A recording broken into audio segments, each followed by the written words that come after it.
It was a quiet winter afternoon in the small town of Brooksville.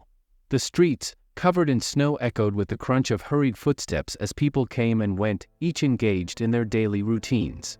Brooksville was a peaceful town where everyone knew each other, and the slow pace of daily life was almost comforting to its residents. In the center of town, the local police station was a simple building with red brick walls and large windows that allowed the sunlight to flood the room. There, Sergeant Jack Monroe had worked for over 20 years, knowing every corner of the town and its inhabitants like the back of his hand. Jack was a middle-aged man, his hair already touched by time, but his eyes were still vibrant and alert. He was respected and loved by everyone, always willing to help anyone in need, no matter how big or small the problem. On that particular day, Jack was at his desk, organizing some routine reports when he heard a sharp, insistent meow coming from the station door. It was a sound that stood out in the usual silence of the place. Curious, he got up and went to the door. Outside, on the steps of the entrance, was a black cat with shiny fur and intense yellow eyes. The animal seemed nervous, meowing incessantly as if trying to communicate something urgent. The cat was well known in the town. His name was Billy, and he was one of the many street cats that inhabited Brooksville. Although he was an independent animal, Billy always appeared at people's houses in search of food or a warm place to sleep. But that afternoon, something about his behavior was different. Jack, who had always had a special fondness for animals, immediately noticed Billy's restlessness. "Hey, buddy, what's going on?" Jack asked, crouching down to get to the cat's level. Billy meowed again, this time louder, almost as if he were shouting for help.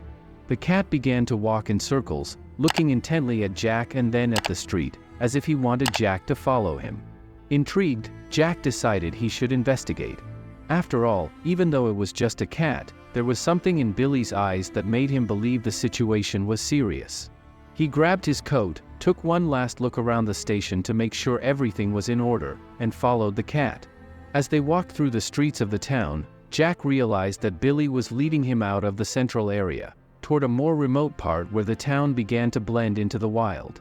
They passed by old houses, some already abandoned, their windows boarded up and gardens overgrown with weeds. The atmosphere began to change as they moved away from the center, and a sense of urgency started to grip Jack. As they entered a less familiar area of the town, Jack began to wonder what could be happening. Why was a cat taking him so far from the town? And why did the cat seem so desperate? The answer to these questions would come soon, but not in the way Jack expected. When they finally arrived at what seemed to be their final destination, Billy abruptly stopped in front of an old, dilapidated house that clearly hadn't been cared for in many years. The place had a gloomy air, with dirty windows and a garden overrun with weeds. Billy meowed one last time before running to the back of the house, disappearing from sight. Jack hesitated for a moment, feeling a slight twinge of apprehension. He knew most of the houses in Brooksville, but this one, in particular, seemed strangely unfamiliar, as if it had somehow gone unnoticed by him all these years. Something about the house made him uneasy, but Billy's insistence pushed him to continue. As he rounded the house, Jack came upon a scene he never would have imagined finding. In the back of the yard, amidst the dense and overgrown vegetation, there was a small hole in the ground, covered by wooden planks and some loose stones. Billy was standing beside it, looking intently at Jack as if waiting for him to do something. With his heart pounding, Jack approached and carefully began to remove the planks and stones covering the hole. As he worked, a growing sense of dread took hold of him. What could be hidden there? When he finally managed to open the hole, Jack was faced with a sight that made his blood run cold. Inside, in a tight, dark space, was something that would forever change his perception of that small town and the people who lived in it. This was only the beginning of a story that would reveal dark secrets and bring painful but necessary truths to light. And it all started with the alert of a cat named Billy. Jack felt a wave of emotion as he realized the significance of what was before his eyes. At the bottom of that hole, he found an old wooden box, covered in a thick layer of dust and dirt, as if it had been forgotten for years. Billy, the cat who had led him there, remained by his side, his eyes fixed on the object as if he knew something important was about to be revealed. With trembling hands, Jack cleared the dirt around the box and carefully lifted it. As he did, He couldn't help but think about how a simple stray cat could have led him, an experienced policeman, to something so significant. The box was locked, but the rusty padlock easily gave way under the pressure of Jack's pocket knife. When the lid opened, a musty smell filled the air, bringing with it memories of untold stories and lives that had intersected in that town. Inside the box, Jack found a collection of personal items, letters, old photographs, and small objects that seemed to have sentimental value. Among the letters, one in particular caught his attention. It was from a woman named Margaret Holloway, whose name he immediately recognized. Margaret had disappeared from Brooksville decades ago, leaving behind a family in despair and a town marked by her absence. The letters, carefully folded and yellowed with time, told the story of a woman who, despite the adversities, never lost hope. Margaret wrote about her dreams, her hopes for the future, and, above all, her love for her family. She frequently mentioned her daughter, Emily, who at the time was just a child. As Jack read the letters, a deep emotion overcame him. He could feel Margaret's pain and loneliness, but also her strength and resilience. She spoke of a promise she had made to herself, to return home, no matter what happened. Margaret's words resonated with Jack in a way he hadn't expected. He himself had made many promises in his life, some fulfilled, others not so much. But there, holding those letters, he felt determined to do something to honor the memory of that woman. Billy, the cat, looked at Jack with an almost serene expression, as if he knew the letters were the key to bringing peace to this story. Jack stroked Billy's head, feeling an inexplicable connection with the animal. "You brought me here for a reason, didn't you?" he murmured, receiving a soft meow in response. Determined to discover more, Jack continued to examine the contents of the box. Besides the letters, there were photographs showing Margaret alongside her daughter and other people from the town. Each photo was a reminder of happier times before Margaret disappeared, and each image told a story of love, friendship, and community. Amidst these memories, Jack found one last letter, addressed to Margaret's daughter, Emily. The letter was unfinished, the farewell words abruptly cut off, as if Margaret had never had the chance to complete it. This touched Jack deeply. He knew that Emily, now an adult woman, had probably never known the contents of this letter, never heard her mother's final words. Jack decided that he needed to find Emily. He needed to deliver this last message to her, to help her close this painful chapter of her life. With Billy by his side, he felt a renewed strength. What began as a simple cat's meow at the station door was now turning into a personal mission, to bring a bit of peace and closure to a family that had suffered for so long. Upon returning to the station, Jack began gathering information on Emily's whereabouts. He knew that even after all these years, this story still had the power to change lives. And he was determined to be the bearer of that change. As he prepared to find Emily, Billy stayed by his side, as if he understood the importance of what was about to happen. The following days were filled with Jack's relentless search for Emily Holloway. He delved into the station's old files, revisiting reports and records that no one had touched in years. Margaret and Emily's story began to unfold more clearly, revealing the depth of the bond between mother and daughter and how Margaret's disappearance had left an open wound in Emily's heart. Billy, the cat, seemed to understand the urgency of Jack's mission. He never strayed far, always close by, watching him with his attentive eyes. There was something almost mystical about the way Billy behaved, as if he was more than just a stray cat, as if he had been placed there to guide Jack on his emotional journey. Finally, after days of research, Jack found a lead. Emily had moved to a town a few hours away from Brooksville. She had rebuilt her life, but those who knew her said she had never fully recovered from her mother's loss. Margaret's disappearance had left a void that nothing seemed able to fill. Jack felt a mix of apprehension and responsibility as he realized he was about to significantly change Emily's life. He knew that the truth he carried could bring both relief and pain. But he also knew that Emily deserved to hear her mother's final message. With Margaret's box of memories carefully stored in his car, Jack hit the road, with Billy by his side, sitting in the passenger seat like a co-pilot on a mission. The drive was quiet, punctuated only by the soft hum of the engine and the thoughts swirling in Jack's mind. He imagined what it would be like to meet Emily, how she would react to receiving her mother's unfinished words, and how he could help her cope with it all. Upon arriving in the town where Emily lived, Jack felt a knot form in his stomach. He didn't know exactly how he would approach her, how to explain everything he had discovered. But Billy, with a low and comforting meow, seemed to give him the strength he needed. "We're in this together," Jack murmured, stroking the cat's head before getting out of the car. Emily lived in a simple house, surrounded by a small garden that bloomed with vibrant colors. As he approached the door, Jack felt the weight of the box in his hands increase, as if it carried more than just objects, but also all the emotions and hopes of a life interrupted. He took a deep breath and knocked on the door, waiting what seemed like an eternity until it opened. When Emily appeared, Jack was surprised by her appearance. She was a strong woman, with eyes that reflected both pain and resilience. There was something in her posture that showed she had faced many internal battles and that, despite everything, she had found a way to move forward. Even so, Jack could see, in the fine lines of her face, the resemblance to the old photos of Margaret. "Can I help you?" Emily asked, her tone cautious but not hostile. Jack hesitated for a moment before introducing himself, explaining softly and respectfully the reason for his visit. He spoke about the discovery of the box, about Margaret's letters, and how Billy had led him to this point. Emily remained silent, listening to every word, her eyes fixed on the box Jack was holding. When he finished speaking, Jack extended the box to her. "I believe this belongs to you," he said, his voice heavy with empathy.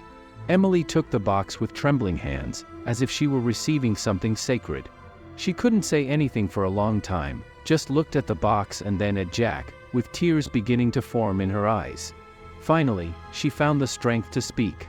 I don't know what to say. All these years, I've always wanted to believe that my mother was at peace, wherever she was. But I never had closure. I never knew what really happened." Her voice trembled, but she continued. "Knowing that she left something for me, it means more than words can express." Jack felt a lump in his throat. "I understand," he replied softly. "But now, you have a part of her back. And I think she wanted you to know how much she loved you, even in the hardest moments." Emily nodded, unable to hold back the tears that now flowed freely down her face. Jack, unsure of what to do, simply stood there, respecting the moment. Billy, always sensitive to emotions, approached Emily, gently rubbing against her legs, as if he too wanted to offer some comfort. In that moment, something changed. The sadness that had hung over Emily for so many years seemed to begin to dissipate, replaced by a sense of peace. She looked at Billy, then at Jack, and smiled for the first time since he had arrived. "Thank you," she whispered, her voice filled with gratitude. "Thank you for bringing a piece of my mother back to me." In the days that followed, Jack and Emily started meeting regularly. The impact of discovering Margaret's box not only brought long-buried emotions to the surface but also opened a door to healing that Emily hadn't known she needed. Each of their meetings was an opportunity for her to reconnect with the past in a way that once seemed impossible. Emily decided that she wanted to learn more about her mother's life before she disappeared. With Jack's support, she began to read the letters and examine the photographs that had been found. Each letter was like a piece of a puzzle that started to form a clearer picture of the woman Margaret was, a lively, loving person deeply committed to her family. Margaret's words, filled with hope and longing, touched Emily's heart in a way she never expected. Billy, the cat, became a constant presence in Emily's life during this process. He seemed to understand what was happening and always positioned himself by her side, especially when emotions ran high. His visits were no longer just about asking for food or shelter. Now, he was a symbol of comfort and protection, as if he had been destined to bring these two worlds together. Over time, Emily felt that she was finally beginning to accept her mother's loss. The discovery of the letters allowed her to say goodbye in a way that had once seemed impossible.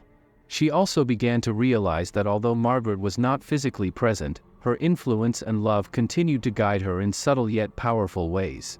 Jack, for his part, felt that his life had also changed with this journey. He had started the story as just a policeman following a cat, but now he was deeply involved in something much bigger. Seeing Emily find peace filled him with a sense of purpose and fulfillment that he hadn't experienced in years.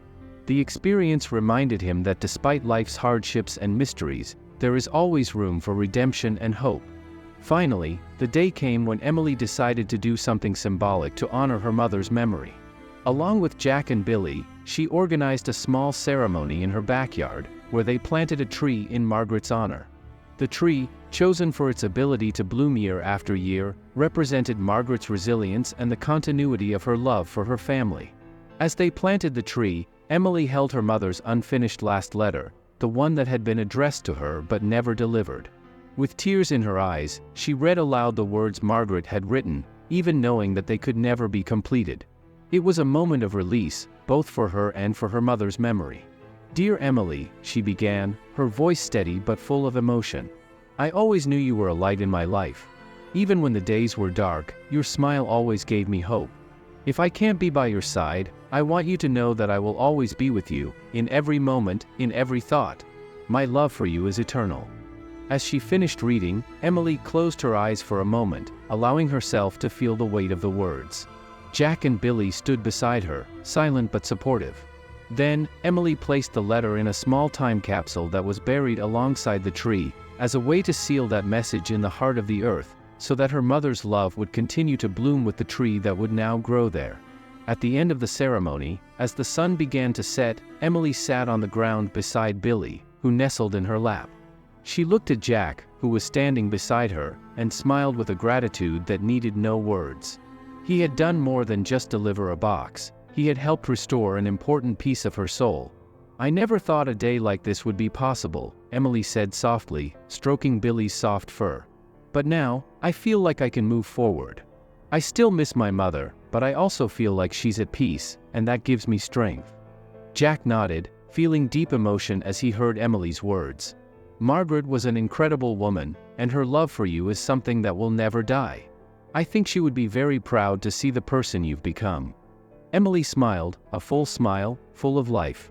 "Thank you, Jack. And thank you too, Billy," she added, leaning down to kiss the cat's head. "You two brought me something I thought I'd never have again, hope." The weeks passed, and the tree that Emily, Jack, and Billy had planted began to grow, its vibrant leaves reflecting the strength and resilience of all that had been experienced. The soft shade it cast in Emily's backyard became a place of rest and reflection, a symbol of a new phase in her life. Emily found a peace she had never known.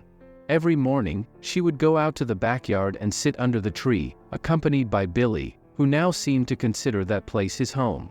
There was a serenity in her days that had been absent before, a sense that although the pain of the past would never completely disappear, she had found a way to live with it, integrating it into a new and fuller understanding of herself. Jack, in turn, felt that his role as a police officer in Brooksville had been redefined. He continued to serve the community with dedication, but now with a renewed perspective on the power of human connections and the importance of deeply engaging with the stories of the people around him. The case of Margaret Holloway and the encounter with Emily and Billy had profoundly impacted his worldview, showing him that sometimes the answers we seek are not in reports or physical evidence, but in the invisible bonds that connect us to one another. One day, while Jack was visiting Emily, they sat under the tree, sharing a cup of tea. Billy, as always, was between them, his eyes closed in contentment. The sun was setting, painting the sky with warm, soft colors, and the distant sound of children playing in the neighborhood brought a sense of normalcy and continuity. "Do you think my mother knew this would happen?" Emily asked, her voice calm. "That one day, even after everything, I would find peace?" Jack thought for a moment before answering. "I believe your mother had deep faith in you. She knew you were strong, and that somehow, you would find your way back to her. Maybe she didn't know exactly how, but I think she believed that you and she would always be connected, no matter what happened." Emily smiled, lightly touching the bark of the tree beside her. "I like to think that too. That somehow, she knew we would be here today, together." The silence that followed was comfortable, filled only with the soft sound of the wind in the leaves. There was nothing more to be said. The presence of the tree, of Billy, and each other's company was enough. That night, on his way home, Jack stopped by the station to review some reports. While there, he felt something different within himself, a sense of a mission accomplished. He had begun this journey not knowing where it would lead, and now, looking back, he realized how much had changed, not only in Emily's life but in his own as well. Before leaving, he looked out the window and saw Billy sitting outside, as if waiting for him. Jack smiled, feeling a deep gratitude for the cat that, in such a simple and natural way, had brought so much light and hope into their lives. "Let's go home, Billy," Jack said, stepping outside to meet the cat. Billy meowed softly, following him, as he always did, toward the car. As they drove through the quiet streets of Brooksville, Jack couldn't help but think that sometimes, the answers we seek come in the most unexpected forms, in a forgotten wooden box, in the words of an unfinished letter, or in the eyes of a cat that never gave up on its mission. And so, life in Brooksville continued, with its small routines and big stories. Margaret Holloway's tree grew strong in Emily's backyard, a constant reminder that even in the worst storms, there is always room for love and hope to bloom. Jack and Emily, united by this experience, continued to support each other, knowing that somehow, they were placed in each other's path to heal old wounds and open new doors. And Billy, the cat who had started it all, remained a silent and faithful link between them, his presence a constant reminder that, in the end, it is love that guides us even through the darkest times.